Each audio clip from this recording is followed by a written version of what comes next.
Welcome to Penrose Learning, where we make understanding easy. You start by verifying essentials so you can move immediately.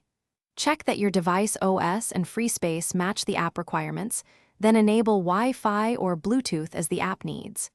Once done, create or sign into your account and set up two-factor authentication for immediate protection. Make sure to grant only the permissions the app requests. Do not accept blanket access. This reduces later friction and prepares the app to perform core functions without security gaps or missing resources. Now you configure the app's core features. Open the guided setup and complete modules 1 through 3 to initialize profiles and basic preferences. This ensures consistent behavior. Then adjust privacy toggles, background access, sharing scope, and data retention, so the app only uses what you approve. Next, link any external devices or accounts using QR codes or secure tokens and verify that sync completes successfully.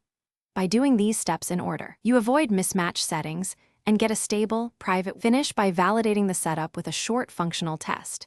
Use a protected feature and send or receive data to confirm behavior.